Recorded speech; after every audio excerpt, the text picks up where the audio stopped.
Hey everybody, welcome to the first episode of Game Bites, our show about creating video game assets. I am RT Omni, and joining us today we have Andrew Coleman, one of our 3D modelers. Hey. And we also have Will Bowerman, who is one of our musicians and also the person responsible for the music that you are currently listening to, as well as the trailer music for the Curiomatic rebrand. Yeah. So, how's it going, Will? I haven't actually written the music yet, but, other than that, it's good. Yeah, well, hopefully it turns out okay, because people can hear it now, so no pressure. So today we're going to be taking a look at, or rather, today we're going to be starting an ongoing series about a theoretical HD remake of Bomberman Hero, which is a game that was released on the N64 and developed by Hudson Soft. Rest in peace, Hudson Soft. And for this episode, we're going to take a look at 3 different assets. The first 2 are sort of mundane, but I would say they're still pretty interesting. And then the last one is one of the enemy characters. So let's just jump right into it. Starting out, we've got the this very basic blue crate.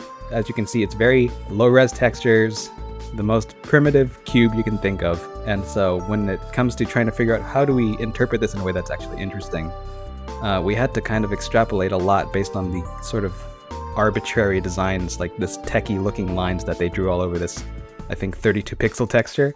Andrew, do you have any thoughts about this particular asset from the original?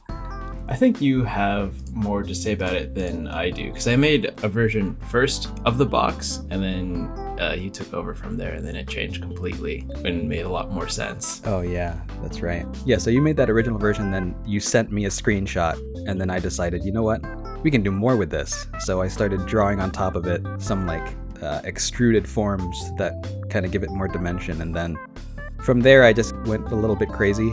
At the time, I had come down with a sickness that had me stuck in bed, so I had my laptop and basically just started going ham on all of these different 3D assets on this game. So a lot of what you're going to see in the next few episodes are things that I made in January of 2018, and then we've subsequently done more work on it this year, but a lot of what you're seeing was done last year.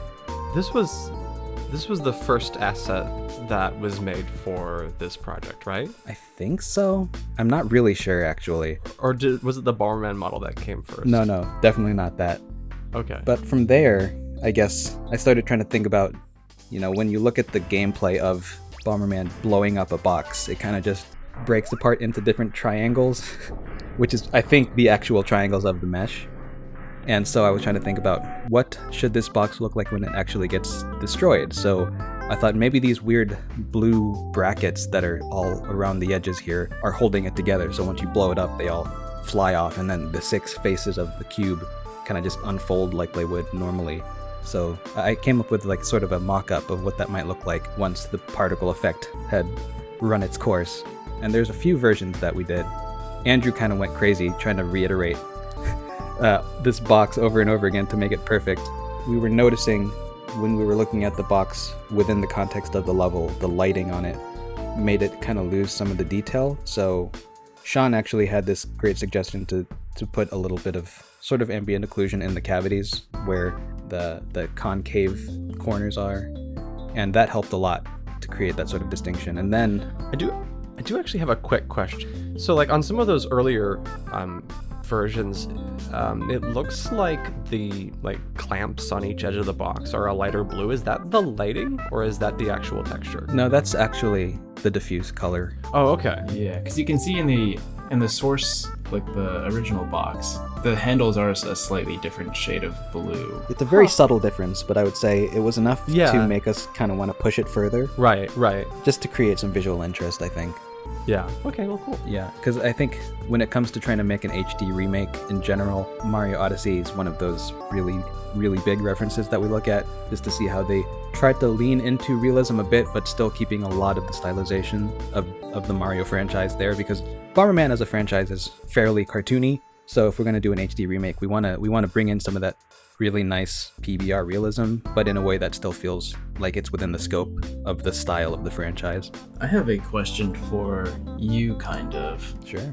How did you determine that those little shapes on the edges were handles? I think I just kind of made some random shapes that fit its silhouette, but I wasn't really sure what they were still. That's a good question. I think seeing the outlines around those sort of bracket looking things, it felt like a drop shadow to me, and I think that just served as a bit of inspiration to try to make it sort of an extruded form on top of the actual faces of the box, because if we don't do anything much with it, it's kind of difficult to imagine it blowing up. And so the idea of having the brackets hold it together, especially because if you look really closely at it, these are actually hinged brackets, so I kind of imagined that these were actually magnetically attached to all of the faces. I'm thinking through the logistics of how do they actually package whatever is in this thing. So, and obviously none of that's going to read very, very much in game, but the thought process that goes into it can often be a lot more elaborate than what people will probably appreciate if they're playing it. Especially since these boxes only appear once in the level. Yeah. But I think the game has a ton of these boxes throughout the entire game. I think this is like one of the main ways that they hide collectibles. Yeah. Is these boxes. Oh yeah, that's true also.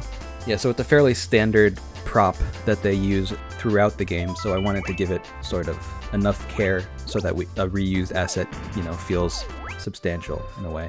So that's probably as much as we can say about the materials. I imagine that we're going to make more changes down the line because we're perfectionists and we're never satisfied, but another big aspect of this box, and we touched on it a bit earlier, but when we destroy the boxes, we wanted this to be pretty satisfying because, in a game about blowing stuff up, we want blowing stuff up to feel good.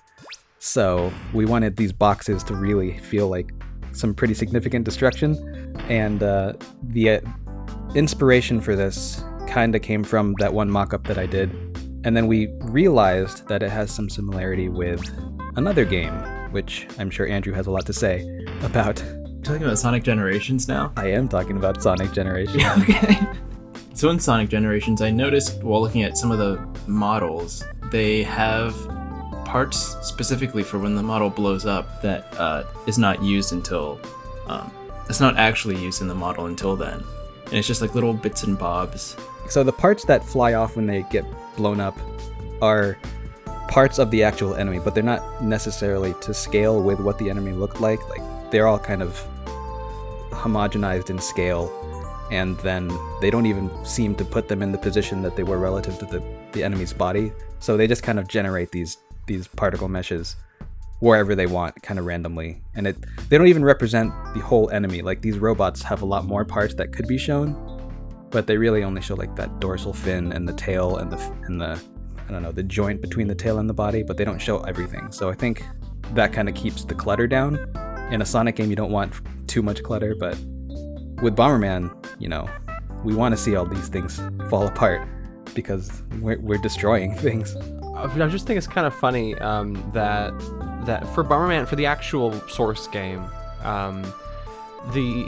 you were talking about you want these explosions to feel satisfying and all of that, and I think Bomberman Hero does that fairly well, except that its particle effects kind of suck a little bit. Like you touched on this a little bit earlier, but it really is just a bunch of little tiny triangles, and it's not like the triangles explode very far away or very quickly either. They're just kind of constrained to this very tiny area, which is, I think, for an HD remake, when you have a basis that's like so not what you want, I guess it's kind of weird to work off that, because sometimes when you're working on an HD remake, you want things to be as close to the original as possible, obviously.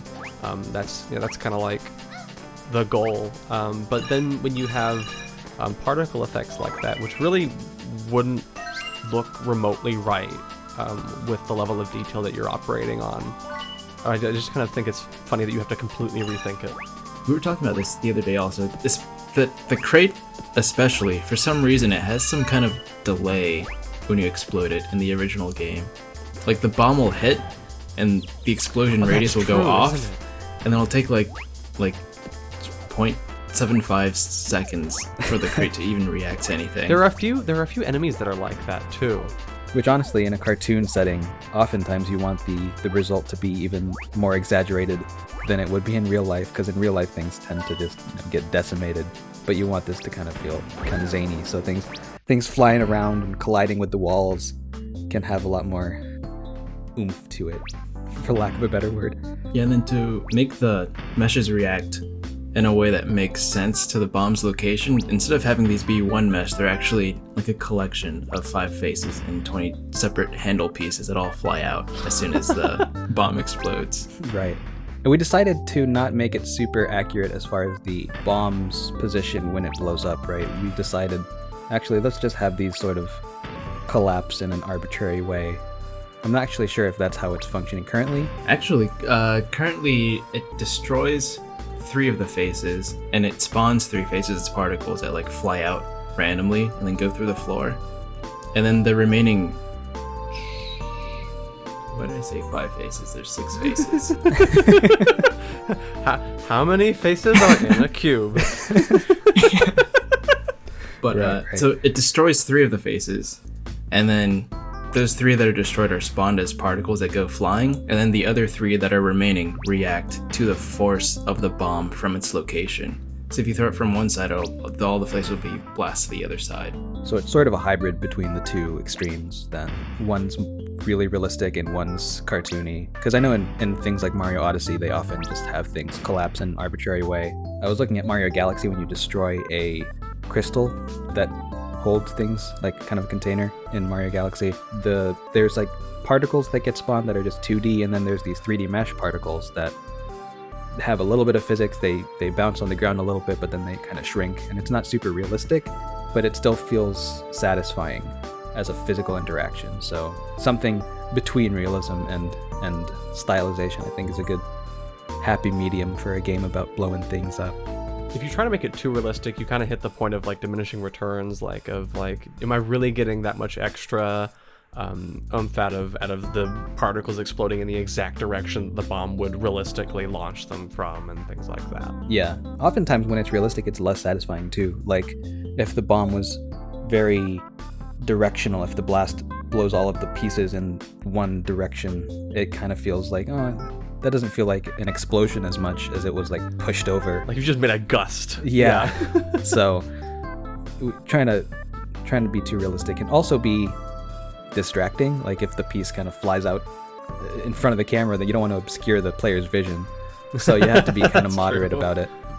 For what it's worth, the box was like that one thing that you guys put like an insane amount of effort into. It's one of like anchor points almost for the style of what you're going with for this re-envisioning of the game's look. I might still say that you guys are overdoing it, but who am I to judge? I mean, the poly count on this box is way too high. But there's not that many of them in the scenes, so we were like, you know what?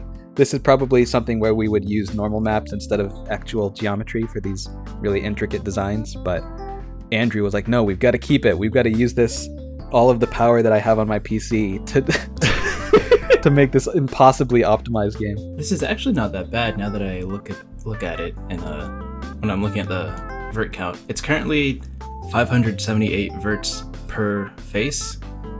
But so isn't the 3,000 level itself only like a few thousand?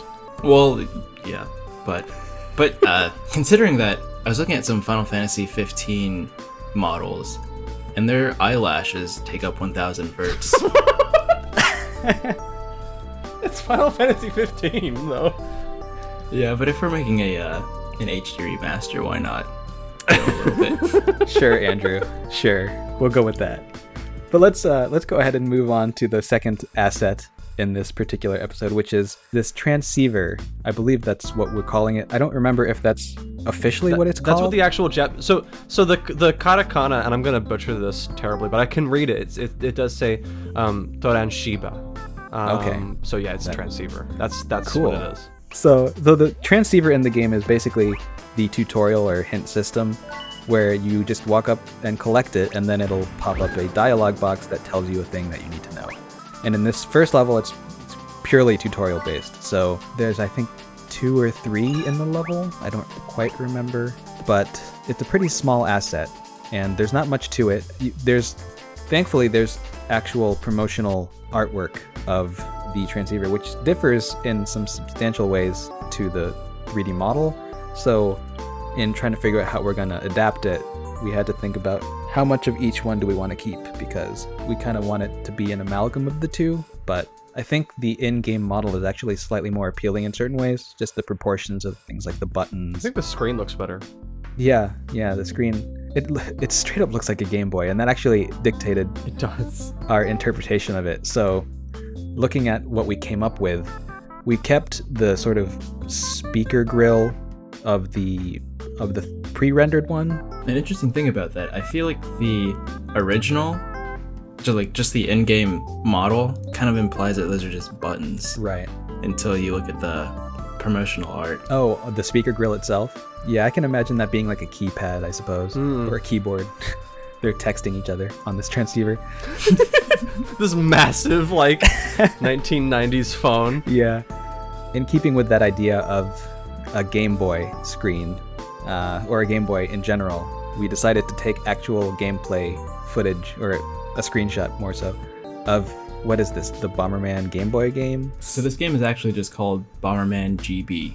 Okay, there we go. Bomberman GB. We made it Bomberman gameplay on the screen of the transceiver. It doesn't move or anything like that.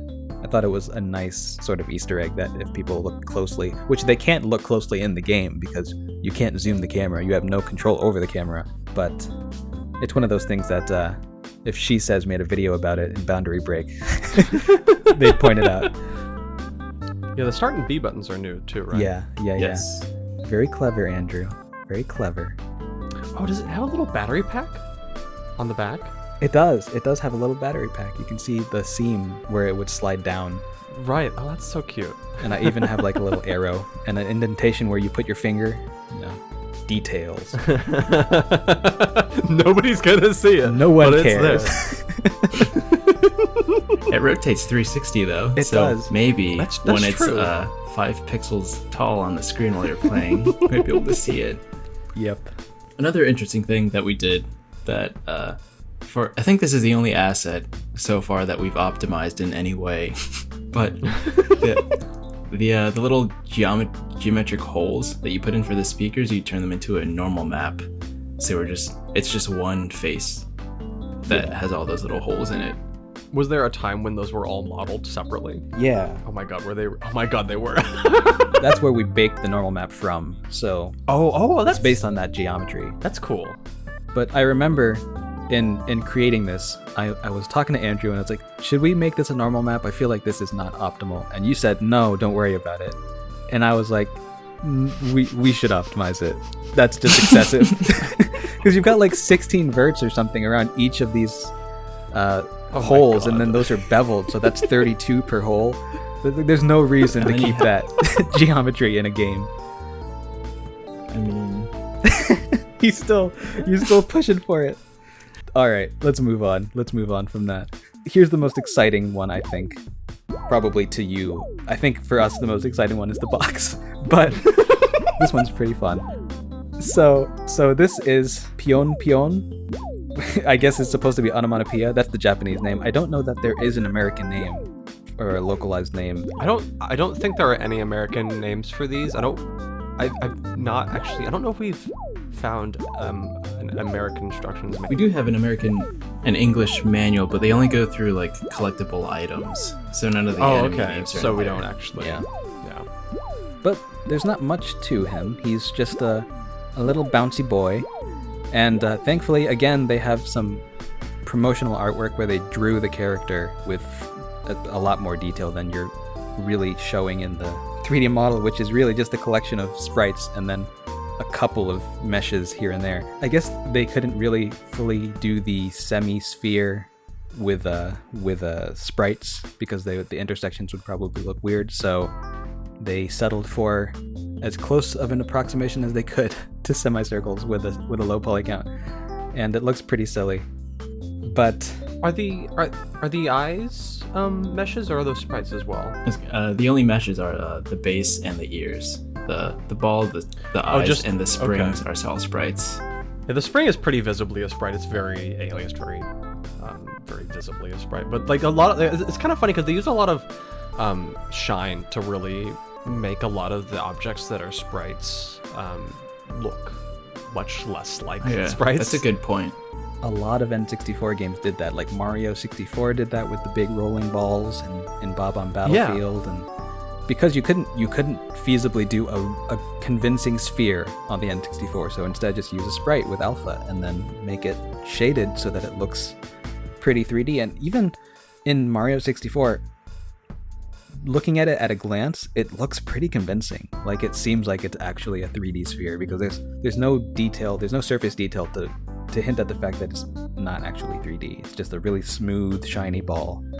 So they did that a lot in N64 games. But because we can do as much as we want with polygons, because we are clearly unconcerned with optimization, we decided to make everything in accordance to the concept art there, which actually has a spiral for a coil instead of just 3 rings that are kind of hovering at different distances between the head and the foot.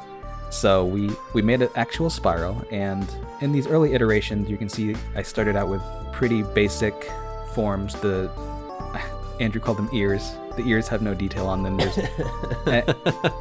one of the recurring themes that you'll see in a lot of our enemy adaptations is the addition of elements that make it feel like it's constructed, like it's made from multiple components and then pieced together. And so with this one, we've got these seams along the top and bottom and then around the screws that are ears. Then we actually added the Phillips head.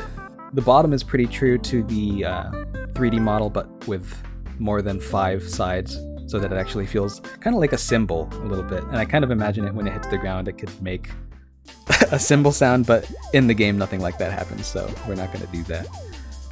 It's actually very, very cartoony, the kind of sound it makes when it's jumping around. It's very synthesized also. Yeah. I was thinking about jumps in early games. A lot of them do this kind of like glide up or glide down, like Sonic, Mario. It's a bunch of gliding instead of actual... until Sonic Adventure 2, when they actually made it. They go whoosh, and I hate it. I hate it so much. Anyway, we're not going to talk about Sonic. Let's move on. So obviously this is an enemy character, so it has to move. And when you're trying to move a 3D model, you're going to want to make a rig. So I decided, you know what? I'm not great at rigging yet. This was, again, January 2018. And I wanted a bit of practice, so I decided to try to come up with a rig system. And this is what I came up with. It's pretty simple. It's just got a few bones through the center of the coil, and then 2 bones that control the tilt of the foot. And the reason there's 2 is because I wanted to be able to have it pivot along the 2 edges. So one of them is constrained to the other, so that when one moves, the other one moves, but then when you lean the other way, it doesn't move the other one, and that's completely nonsense if you're not looking at it, so thankfully we have footage of what's happening. And then we've got a single head bone, and I made a control so that you can drag the center of the coil around, so you can kind of give it this hula motion, and that's going to be pretty important for the kinds of animations that we're going to be doing to the character. And here's the end result. He's here. I did a couple of test animations just to prove that the rig can do what I want it to do, but there's not really a lot of animations associated with the character. There's just sort of hopping around and then getting killed. I do actually have one quick question. When I see it jump, I can see like the spring sort of deforms a little bit. So how, like, do you do that? Is the way you've rigged it just so that simply moving the head further away from the base actually will deform the spring? Or do you need to like use a control on the spring in order to do that? Yeah, that's a good question. So basically the way that these controls work is I have this one central bone that controls, the sort of bend of the spring. Right. But all of these other bones that are positioned between the foot and the head are constrained in a way that they're always in their position relative to the distance between those 2 parts. So like that center bone is always going to be 50% of the way between the head and the foot. And then the one above it is always going to be 25% closer to the head and then away from the foot. So anytime you move any of those parts, it's going to try to stay between them in a linear way. So it's all automatic. Almost sort of like a inverse kinematics sort of thing. Yeah, essentially, yes. Okay. Hopefully that makes sense as you're looking at it, because it's kind of confusing to describe. Yeah, I'm very unfamiliar with 3D animation, and so the process of rigging these things is very interesting to me, but I've only done a little tiny bit of it. So. And I mean, this isn't the most robust rig. It's pretty simple for a simple character.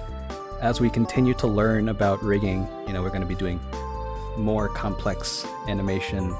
Honestly, I haven't had that much experience with 3D animation, so this is a way for all of us to kind of get more under our belt as far as how to solve certain problems in animation. So let's talk about some of these materials. So again, Andrew handled all of the material work for these, and done in Substance Painter. Yeah, there aren't even that many kinds of metal on him.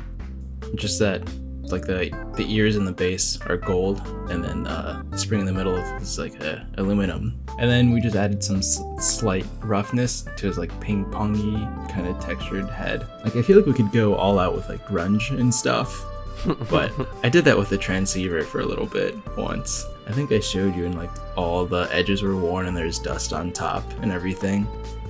But then I had to stop. There comes a point where you have the power to do things, but then you have to remember, just because I can does not mean I should.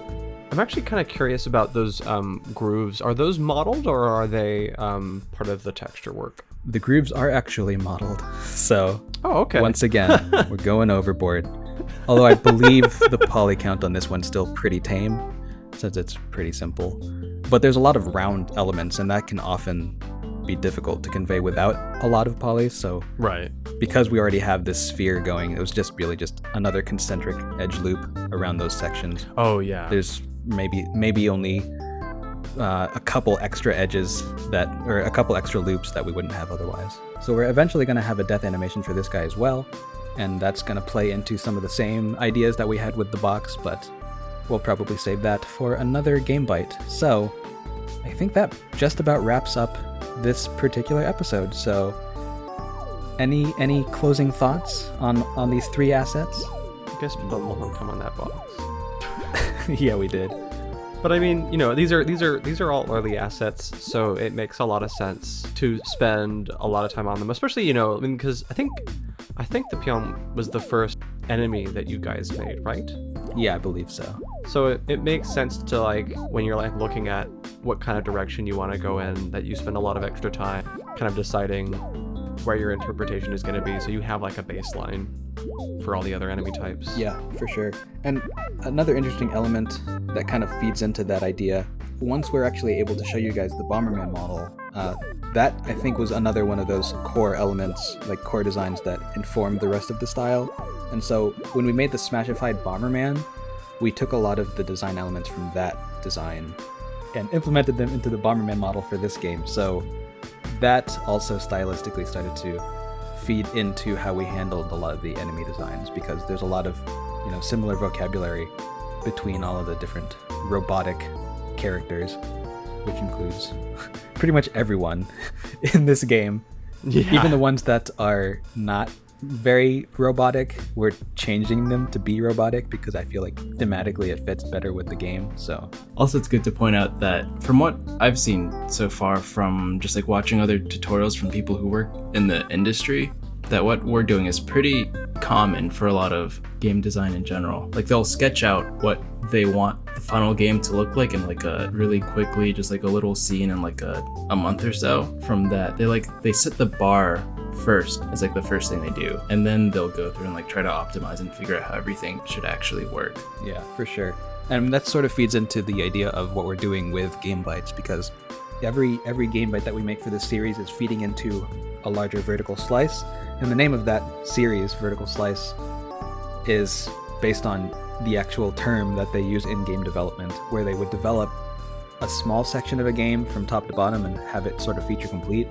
And a lot of times trailers are they actually just take footage of a vertical slice, and so when they build out the rest of the game, there's a lot of optimization that happens, and you can kind of see like a graphical downgrade overall once they actually build out the rest of the game, which oftentimes gets people angry. But it's a good thing we're not making the whole game, we just have to make the vertical slice, so we don't have to worry about that. But I think that just about wraps up this episode. So thank you guys for joining me on this experiment here. This is our first recording, so we're still working out some of the kinks. Hopefully this turns out well, and hopefully you guys who are watching are enjoying it. So until we make another Game Bite, which is probably not going to take too long because we have a lot of assets that are near complete, so it should be maybe, I don't know, a couple weeks. No promises, but until then, thanks again for watching, and be sure you do all the things that viewers are expected to do on YouTube that I very constantly am averse to saying, but you know what to do. Do it. Gently caress that subscribe button. Smash it. Oh, and also, one last thing. If you remember back to our reveal trailer for the rebrand, we talked about a desire to start building community amongst creative people. So, to that end, we have decided to officially launch our Curiomatic Discord server. So, if you're interested in checking that out, the link will be in the description below. We're going to be using that to fuel community-driven content as well as foster collaboration among different creative people. So, if that sounds interesting to you at all, go ahead and check that out. And with that, we are actually done. So, thank you guys so much for watching, and we will catch you in the next video. Until then, don't just be curious, do curious. That's not good grammar, but I wanted to try that out.